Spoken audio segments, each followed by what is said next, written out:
Hey everyone, Ed here, and I just came out of watching John Krasinski's latest movie, If, and it was interesting, to say the least. This is a very sincere movie. I can't knock this movie for that. I genuinely feel like this is a passion project for John Krasinski. I think this is something he's probably sat with for a while, and I really think he put a lot of the thought into this movie. I think he really thought this movie out, but I don't think he put a lot of direction in it, you know? I think the problem with this movie is that it's a kid's movie that keeps insisting that it's whimsical and fun and all this sort of stuff, but the direction is just not there. So much of the movie's humor falls flat, and a lot of the emotional beats just are kind of limp, honestly. So I watched it with my nieces and my nephews.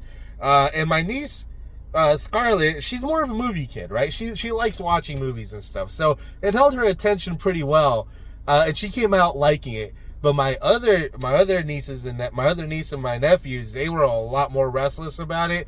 And I could totally get why. I mean, this movie drags. I really was checking my phone a lot more than I usually do, when I go to see a movie.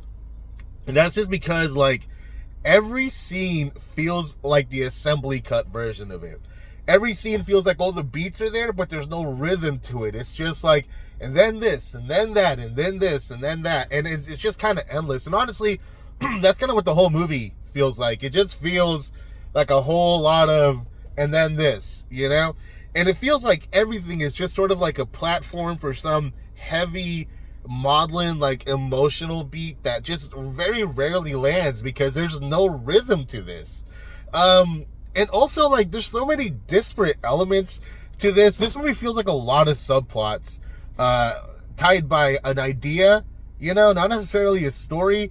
Like, there's this whole subplot with this kid in the hospital, and then also John Krasinski plays a dad who is suffering from some mysterious heart condition or something like that, and the whole emotional crux of the main character is like his surgery. But we never see, like, literally every time we see John Krasinski, her dad, he's like bouncing off the screen, and he's super joyful and all this sort of stuff, and you don't buy it. You never buy for a second that this character is in any sort of danger.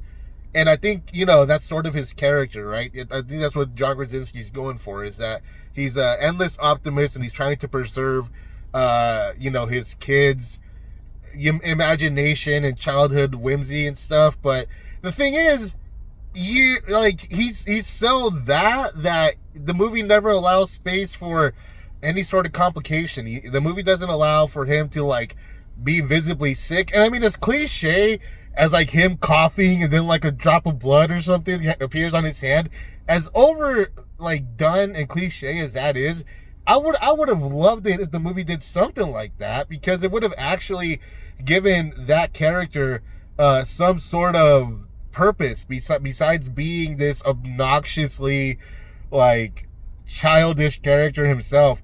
That's the worst part about that character, is that he's such an important part of this movie, and then there's nothing to him. There's literally nothing to him, and he's kind of annoying, you know? And then there's sort of the movie's main plot, which it revolves around, the main character, who's sort of playing matchmaker for all these imaginary friends, and it just takes so long. By the time we actually get to the main crux of it, where she's actually introducing the imaginary friends to a bunch of new people, so much has gone by, but nothing has happened. Like, there's a sequence in this movie where she's trying to get all of the adults to remember their childhood friends, and it feels like that's what the movie was going for the whole time. But it's like literally like in the last half hour of this movie that feels like I'm sure it's not. I'm sure it's not 2 hours long. I'm looking at my clock in my car right now, and we're less than 2 hours since when I walked into the theater. The movie feels way longer than it is, and I personally was so just kind of like eye rolling, like, can we please move on? that I was like, dude, we're like here now. This is what we're doing. I really didn't buy it. And like there's sequences that are fun in concept, right? Like there's a sequence where they go into like this retirement home. By the way, that's another weird thing. There's so much of this movie that is like adult, set in the adult world, like like retirements and disease and all this shit, and like it feels so weird, you know. This is like the word. What this reminded me of was Where the Wild Things Are. Spike Jonze's Where the Wild Things Are, and that movie has its own problems, but when it works, it works very well. And this movie is sort of playing in the same ballpark, but nothing works, nothing lands, nothing hits. Like even the animation is like really, you know, like it didn't help that before the movie they played the trailer for the new Despicable Me movie. And say what you will about those movies, they understand animation, they understand how to like be funny, physicality and stuff like that. This movie has none of that. Like all the times where like the humor with the CGI characters is like physical or slapstick, it doesn't land. There's this one thing Steve Carell plays this big purple creature, and there's a whole thing where like he sneezes, but like the movie doesn't communicate it, and like the kids didn't understand it, so he's just like doing all these weird like mouth and facial like expressions, and again it doesn't work. And I think that's sort of this whole movie in general just doesn't work at all. Like everything is flat, everything is, for being called Imaginary Friends, there is no imagination here when it comes to the direction or the screenplay. It's also plotting and wrote. It feels like you're watching an outline of a good idea.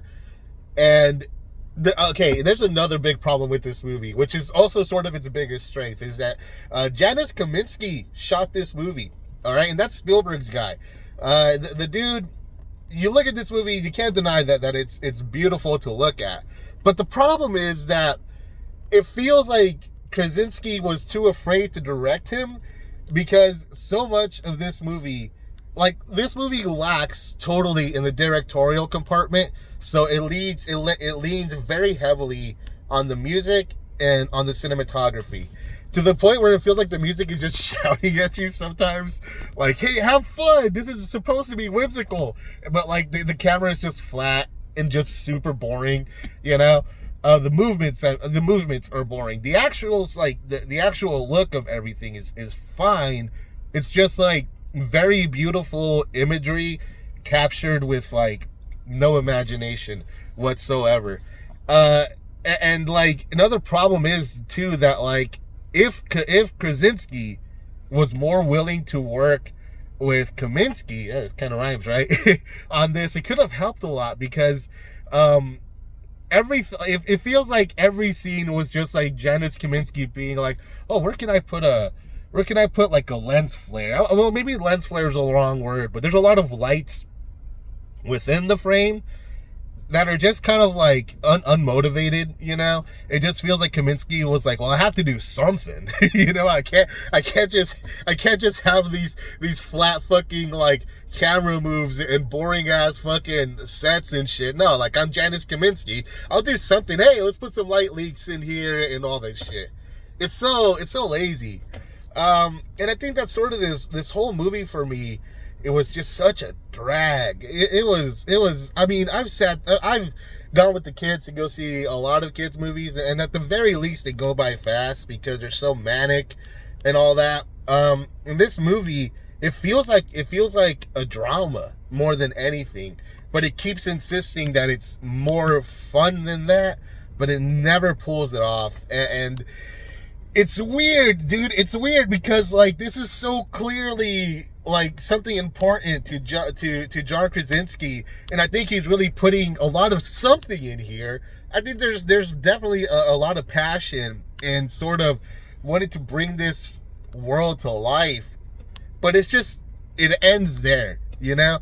All the effort ends in the conception of it, and then it's just like Krasinski taking the most boring photographs of like an interesting thing he created. And ultimately what it all leads to is just sort of this jumbled mess about growing up. And but you know, just because you're a grown up doesn't mean that you don't need your imagination. And it's so lame, honestly. Like it's not even an interesting idea to come up with to begin with. It doesn't help that it comes at this weird meandering movie with this just like absolute thud of a final like couple of minutes. This movie was a nothing burger. Again, my niece Scarlett, it seemed to speak to her, and it does kind of feel like Hook, like the kind of movie that is just kind of bad, but I think if you're the right age and the right kid, it might speak to you. So I mean, I could see kids liking this, just like it's not universal, you know. At the end of the day, this is a weird movie, man. This is an absolutely weird movie, not like in an interesting way, it's just like in a baffling sort of way, and not in the sort of baffling that's like entertaining to watch because like the director is putting his all into it. No, it's not that. It's just a poorly thought out idea, directed and presented very poorly. And to like what audience, like who is this movie for, dude? Again, there's like a matchmaking services, and there's also this depressing stuff about this mysterious disease, and this kid with this like clearly he has the character of Glass, Mr. Glass in Unbreakable. He has like that condition, but the movie never explores that, never gives that character anything other than to be sort of pitiful, which I think is kind of shitty overall. And also like there's just like the main character, she's just like wandering throughout the city by herself. You know, yeah, she's accompanied by all her imaginary friends, but like I'm not entirely sure having a kid just wandering by herself throughout like New York City is like the greatest idea to push forward. But that's like so much of this movie. So much of this movie is honestly like, what are you even doing, John? Like what are you going for? And it just kind of feels limp at the end of the day. Weird movie. Interesting movie. I believe someone's going to make a good video essay about this movie at some point. It's not going to be me, but someone's going to. And I think that's going to be worth watching a lot more than this actual movie because it's nothing. You know, some kids will like it, but for my audience, for the type of people who watch movie reviews on YouTube, I can't imagine you getting anything out of this. So this movie is a total skip for me. I can't even call it an admirable failure because, yeah, it's not admirable. So that's going to be it for my review. Thanks for watching. If you've seen this movie, let me know what you think in the comments. Hit like and subscribe if you haven't already. Until next time, I've been Ed. You've been awesome. Peace.